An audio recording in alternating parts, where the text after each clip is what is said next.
Unacceptable Solutions, the truth about the combustible cladding crisis in Australia and what it means for property owners. Written and presented by Michael Tees. This series began with an examination of the pathway to building safety and compliance that the Australian Building Codes Board lost us on. It should end with a pathway to rectification. For that, we need to look overseas to Vancouver and New Zealand. Ironically, their crises did not concern fire but rain, but their lessons are nevertheless valuable. Let's start close to home in New Zealand and their leaky building syndrome of the 1990s. In the early 1990s, the New Zealand government shifted to an outcomes-based compliant model to replace a more prescriptive model.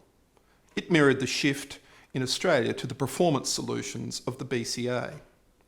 Changes in timber standards, the introduction of new, poorly seasoned material, and a gap in training and regulatory supervision led to defective work that allowed water to get trapped in homes, resulting in rot and mould. The consensus is now that approximately 45,000 homes were affected, and the rectification costs were estimated by PricewaterhouseCoopers in 2009 at $11.3 billion. In the aftermath, 3 initiatives stand out.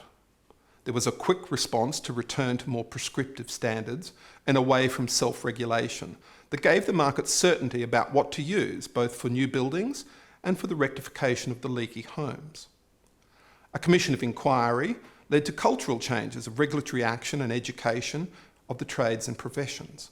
In 2010, a bailout fund was established with shared responsibility between both levels of government in New Zealand and the owners of the leaky homes, with local government paying 25% of the repair bill, the central government contributing 25%, and the property owners themselves contributing 50%. In Vancouver in the 1980s, there was a similar crisis, this time in 3 to 4 story apartments. It was caused by much the same factors: new and untested materials in a damp climate, deregulation, and lax supervision and education.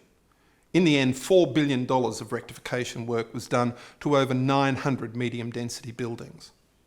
After the ubiquitous inquiry, the compensatory outcome there was interest-free loans to owners for repairs funded by a new levy on new residential developments.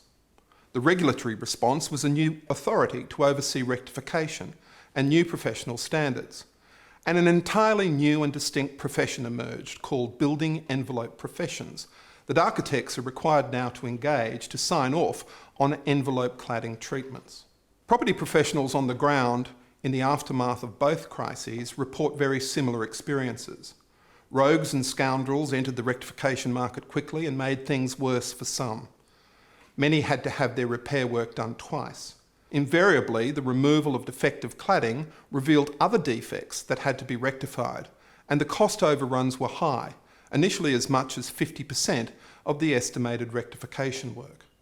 And in both cases, the remediation work took more than a decade. In New Zealand's case, the work is still going on, and some properties have never recovered their value. The lessons from these strikingly similar situations are clear: a return to more prescriptive standards, clear and consistent communication about the problem and how it will be fixed, tighter regulation and accountability of all authorities, and some contribution to the owner's financial burden of rectification.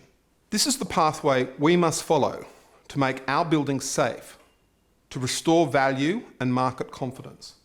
This is the only acceptable solution.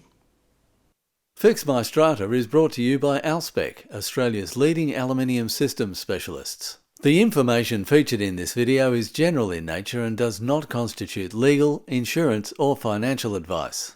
The information should not be relied upon as advice to be applied in any factual situation. Before making any legal, insurance or financial decisions, you should consult a licensed professional in your state or territory who can advise you whether or not your decision is appropriate for you. Michael Tees has commercial arrangements with Alspec and other companies and service providers mentioned and featured on fixmystrata.com.au.